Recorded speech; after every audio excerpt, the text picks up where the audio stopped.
Selena, சட்டப்பேரவையில் இன்று முதலமைச்சர் பதிலுரை அளிக்க இருக்கிறார். எத்தனை நிமிடங்கள் அவர் உரையாற்ற இருக்கிறார்?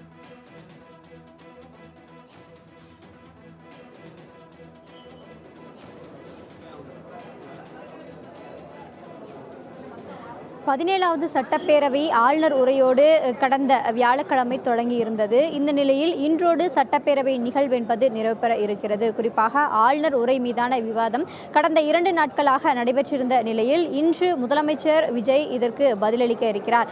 குறிப்பாக பல்வேறு சட்டமன்ற உறுப்பினர்கள் ஆளுநர் உரை மீதான விவாதத்தில் கேள்விகள் எழுப்பியிருந்தார்கள். குறிப்பாக சட்ட ஒழுங்கு பிரச்சனை, அதே போல தமிழகத்தில் நிறைவேற்றக்கூடிய பல்வேறு பிரச்சனைகள் தொடர்பாகவும் மின்வெட்டு, அதே போல பாலியல் குற்றங்கள், ஏற்கனவே இந்த ஜாதிவாரி கணக்கெடுப்பு நடத்துவதாக சட்டப்பேரவையில் ஆளுநர் உரையின் போது அறிவிக்கப்பட்டிருந்தது.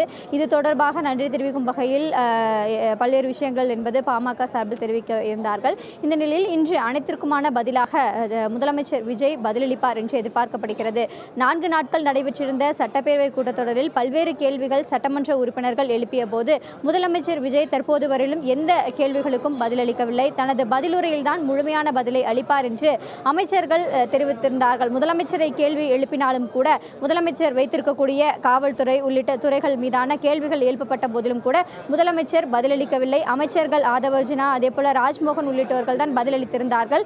அதே போல அவர்கள் கேட்கக்கூடிய கேள்விகளுக்கும் முதலமைச்சர் அனைத்துக்குமே நோட்ஸ் எடுத்துக்கொண்டதாகவும் அனைத்திற்குமான பதிலை இன்று வழங்குவார் என்று தெரிவித்திருந்தார்கள். குறிப்பாக நேற்று எதிர்க்கட்சித் தலைவர் உதயநிதி ஸ்டாலின் பல்வேறு கேள்விகள், தமிழகத்தில் தற்போது நிலவுற்று வரக்கூடிய பிரச்சனைகள், அதே போல குதிரை பேரம் நடைபெறுவதாகவும் பல்வேறு கருத்துக்களை முன்வைத்திருந்தார். இது தொடர்பாக முழுமையாகவே அனைத்து கேள்விகளுக்கும் இன்று முதலமைச்சர் விஜய் பதிலளிப்பார் என்று எதிர்பார்க்கப்படுகிறது. குறிப்பாக இன்றைய சட்டப்பேரவை சரியாக 9:30 மணி அளவில் இன்னும் சற்று நேரத்தில் கூட இருக்கிறது. கூடியதும் 2 சட்டமன்ற உறுப்பினர்கள், மறைந்த சட்டமன்ற உறுப்பினர்களுக்கான இந்த இரங்கல் குறிப்பு என்பது வாசிக்கப்பட இருக்கிறது. அதன் தொடர்ச்சியாக இன்று முதலமைச்சரின் பதிலுரை என்பது தொடங்க இருக்கிறது. கிட்டத்தட்ட 1 மணி நேரத்திற்கும் மேலாக பதிலளிப்பார் என்று எதிர்பார்க்கப்படுகிறது. ஏனென்றால் கடந்த 2 நாட்களாக பல்வேறு சட்டமன்ற உறுப்பினர்கள் தொகுதி சார்ந்த கோரிக்கைகள், அதே போல தமிழகத்தில் நிறைவேறக்கூடிய பிரச்சனைகள், ஆளுநர் உரையில் இருக்கக்கூடிய கேள்விகள் என பல்வேறு கேள்விகள் என்பது கேட்கப்பட்டிருந்தார்கள். அதன் அடிப்படையில் இன்று அந்த அனைத்து கேள்விகளுக்குமான பதிலை அளிப்பார் என்று எதிர்பார்க்கப்படுகிறது. குறிப்பாக நேற்று எதிர்க்கட்சித் தலைவர் பேசியிருந்த போது கடந்த ஆட்சி காலத்தில் நிறைவேற்றப்பட்ட திட்டங்களுக்கு ஸ்டிக்கர் ஒட்டி தான் இந்த ஆட்சியில் புதிதாக திட்டங்களை கொண்டு வந்திருப்பதாக தெரிவித்திருந்தார். அதே போல கடந்த ஆட்சியிலேயே வழங்கப்பட்ட பேக்குகளுக்கு இந்த முதலமைச்சரின் புகைப்படம் என்பது போடவில்லை. அதை கூட ரீல்ஸ் செய்து தற்பொழுது முதலமைச்சர் போடுவதாக தெரிவித்திருந்தார். முதலமைச்சரோட சொந்த தொகுதியிலான கொளத்தூர் தொகுதியிலேயே மின்வெட்டு என்பது நம்பர் 1 குறிப்பாக தொகுதியாக இருப்பதாக தெரிவித்திருந்தார். இந்த அனைத்து கேள்விகளுக்குமே இன்று பதிலளிப்பார் என்று எதிர்பார்க்கப்படுகிறது. அதே போல திமுக கூட்டணியில் இருக்க கூட்டணி சார்ந்த கட்சிகளும் பல்வேறு கேள்விகளை எழுப்பியிருந்தார்கள். அதிமுகவும் தொடர்ச்சியாகவே பல்வேறு குற்றச்சாட்டுகள், தற்போது 1 மாத காலம் நடைபெற்று வரக்கூடிய ஆட்சியில் நடைபெற்றிருக்கக்கூடிய பல்வேறு குற்ற சம்பவங்கள் தொடர்பாகவும், அதே போல சட்ட ஒழுங்கு பிரச்சனைகள் தொடர்பாகவும் பல்வேறு கேள்விகளை எழுப்பியிருந்தார்கள். இந்த அனைத்து கேள்விகளுக்குமான பதிலாக தனது பதிலுரையை முதலமைச்சர் வழங்குவார் என்று எதிர்பார்க்கப்படுகிறது. தமிழகத்தில் கடந்த 1 மாத காலமாக நடைபெற்று வந்த சட்ட ஒழுங்கு பிரச்சனைக்கு கடந்த 5 ஆண்டு கால திமுக ஆட்சிதான் காரணம் என்று நேற்று பேசிய அமைச்சர் ராஜ்மோகன் தெரிவித்திருந்தார். அதே போல கடந்த 5 ஆண்டுகளாக நேரலை என்பது முழுவதுமாக சட்டப்பேரவையில் நடக்கக்கூடிய நிகழ்வுகள் இருட்டடிக்க செய்யப்பட்டிருந்தது. தற்பொழுது இந்த 4 நாட்கள் நடைபெற்றிருந்த இந்த சட்டப்பேரவை நிகழ்வுகள் அனைத்துமே நேரலை செய்யப்பட்டதாகவும் அமைச்சர் ராஜ்மோகன் தெரிவித்திருந்தார். பல்வேறு கேள்விகள், அதாவது எதிர்க்கட்சிகள் எழுப்பியிருந்த பல்வேறு கேள்விகளுக்கு நேற்றைய சட்டப்பேரவையில் அமைச்சர்கள் ராஜ்மோகன், ஆதவர்ஜுனா உள்ளிட்ட துறை சார்ந்த அமைச்சர்களும் கூட பல்வேறு கேள்விகளுக்கு பதிலளித்திருந்தார்கள். இருந்தாலும் முதலமைச்சரின் இடம் இருக்கக்கூடிய அவரது துறையாக இருக்கக்கூடிய காவல்துறை உள்ளிட்ட துறைகள் மீதான இருக்கக்கூடிய அந்த குற்றச்சாட்டுகளுக்கு முதலமைச்சர் பதிலளிப்பார் என்று எதிர்பார்க்கப்படுகிறது. குறிப்பாக தாவேகா ஆட்சி அமைந்த பிறகாக சிங்கப்பெண் படை என்பது உருவாக்கப்பட்டிருந்தது. அந்த சிங்கப்பெண் படை என்பது வெறும் ரீல்ஸ் படையாகவே இருப்பதாக தொடர்ச்சியாக பல்வேறு எதிர்க்கட்சிகள் குற்றச்சாட்டாக முன்வைத்திருந்தார்கள். இன்று அந்த சிங்கப்பெண் படை தொடர்பான பல்வேறு கருத்துக்களை முதலமைச்சர் தனது பதிலுரையை வழங்குவார் என்றும் எதிர்பார்க்கப்படுகிறது. எதிர்க்கட்சிகளும் இன்று முதலமைச்சரின் பதிலை கேட்ட பிறகாக அவர்கள் அடுத்த என்ன நடவடிக்கை மேற்கொள்ளப்பட இருக்கிறார்கள் என்பது தொடர்பாகவும் காத்திருந்தான் பார்க்க வேண்டும். தற்போது வரையிலும் எதிர்க்கட்சிகளை பொறுத்தவரைக்கும் நேற்று குறிப்பிட்டிருந்த கேள்விகள் அனைத்திற்குமே முதலமைச்சர் இன்று வாய் திறப்பாரா என்ற தொடர்பான கேள்விகளை தான் தற்பொழுதும் கேட்கப்பட்டிருக்கிறது. தொடர்ந்து 4 நாட்கள் நடைபெற்றிருந்த சட்டப்பேரவை கூட்டத்தொடரில் முதல் நாள் சட்டப்பேரவை கூட்டத்தொடரின் போதே கருப்பு பேட்ச் அணிந்து வந்திருந்தார்கள். குறிப்பாக வாயை தரங்க சிஎம் என்ற கருப்பு பேட்சை அணிந்து வந்து எதிர்க்கட்சிகள் தங்களின் எதிர்ப்பை தெரிவித்திருந்தார்கள். அதன் தொடர்ச்சியாக நேற்று எதிர்க்கட்சித் தலைவர் பேசும்பொழுதும் கூட தற்போது வரையிலும் தமிழ்நாட்டில் இருந்து வரக்கூடிய பிரச்சனைகள் தொடர்பாக எந்த கேள்விகளை கேட்டாலும் முதலமைச்சர் வாய் திறக்காமல் இருப்பதாக பல்வேறு குற்றச்சாட்டை முன்வைத்திருந்தார். அதன் தொடர்ச்சியாக தற்பொழுது இன்று எதிர்க்கட்சித் தலைவர் உரை நிகழ்த்துவார். அதன் தொடர்ச்சியாக முதலமைச்சர் உரை நிகழ்த்துவதாக கூறப்படுகிறது. குறிப்பாக இன்று இந்த முதலமைச்சரின் உரைக்கு பிறகாக சட்டப்பேரவை நிகழ்வுகள் அனைத்தும் நிறைவு பெறும்.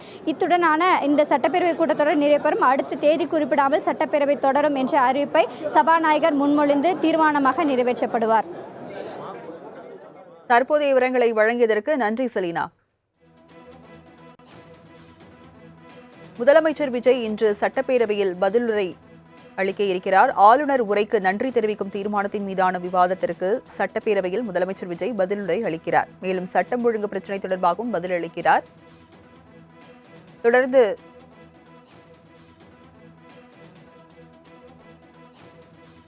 இது குறித்து செய்தியாளர் நந்தினியிடம் தகவல்களை கேட்கலாம். நந்தினி, ஆளுநர் உரைக்கு நன்றி தெரிவிக்கும் தீர்மானத்தின் மீதான விவாதத்திற்கு முதலமைச்சர் விஜய் பதிலுரை அளிக்க இருக்கிறார். 1 மணி நேரம் அவர் பதிலளிப்பார் என்று எதிர்பார்க்கப்படுகிறது. என்னென்ன விஷயங்கள் குறித்து பேச இருக்கிறார்? விவரங்களை பதிவு பண்ணுங்க.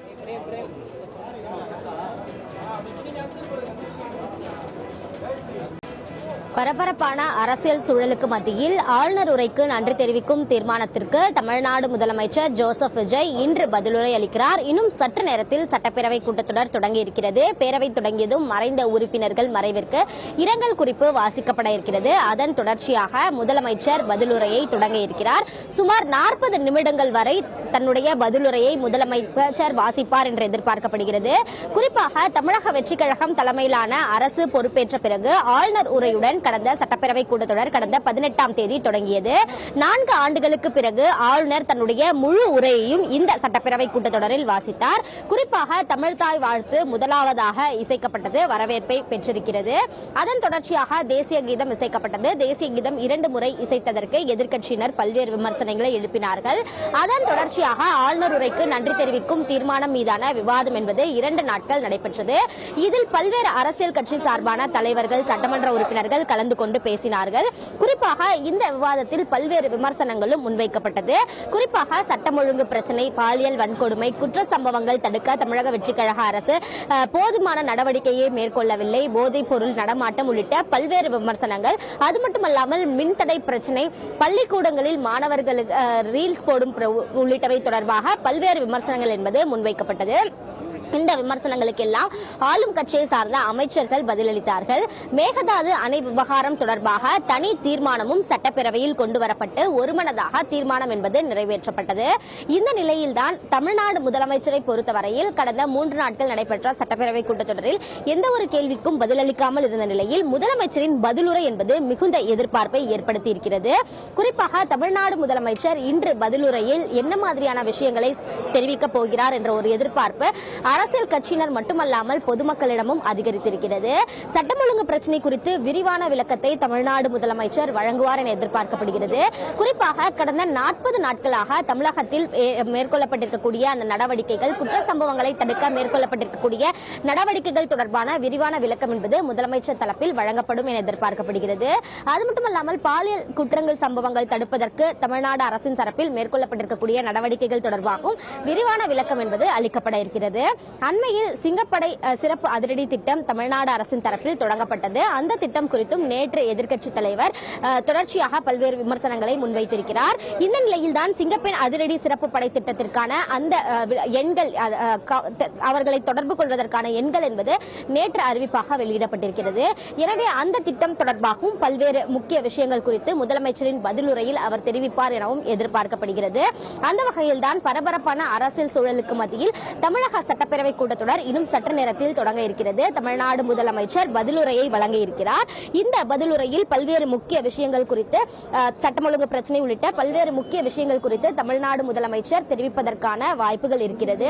சுமார் அரை மணி நேரம் முதல் 40 நிமிடங்கள் வரை தமிழ்நாடு முதலமைச்சர் தன்னுடைய பதிலுரையை வழங்குவார் என எதிர்பார்க்கப்படுகிறது. குறிப்பாக எதிர்க்கட்சிகளின் பல்வேறு விமர்சனத்திற்கும் இன்று முதலமைச்சரின் பதிலுரையில் அதற்கான பதில் என்பது அளிக்கப்படுவதற்கான வாய்ப்புகள் இருப்பதாகவே பார்க்கப்படுகிறது.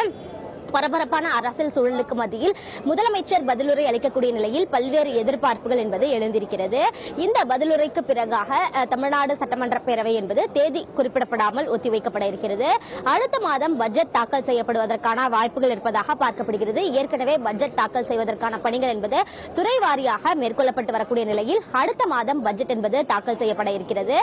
அதற்காக தேதி குறிப்பிடப்படாமல் சட்டப்பேரவை கூட்டத்தொடர் முதலமைச்சரின் பதிலுரைக்கு பிறகாக முடித்து வைக்கப்பட இருக்கிறது. அந்த வகையில் தான் பரபரப்பான அரசியல் சூழலுக்கு மத்தியில் நடைபெறக்கூடிய சட்டப்பேரவை கூட்டத்தொடர் என்பதால் மிகுந்த எதிர்பார்ப்பு எழுந்திருக்கிறது. அது மட்டுமல்லாமல் அதிக அளவிலான பாதுகாப்பு ஏற்பாடுகளும் பலப்படுத்தப்பட்டிருக்கிறது. முதலமைச்சரின் பதிலுரையொட்டி பாதுகாப்பு ஏற்பாடுகள் தீவிரப்படுத்தப்பட்டிருக்கிறது.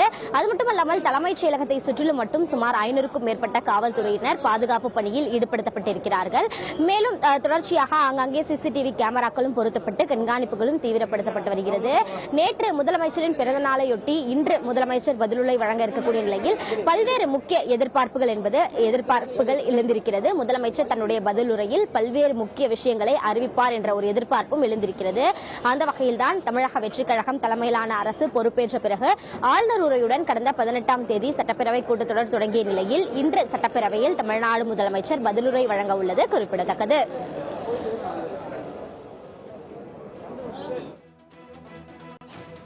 விவரங்களுக்கு நன்றி நந்தினி.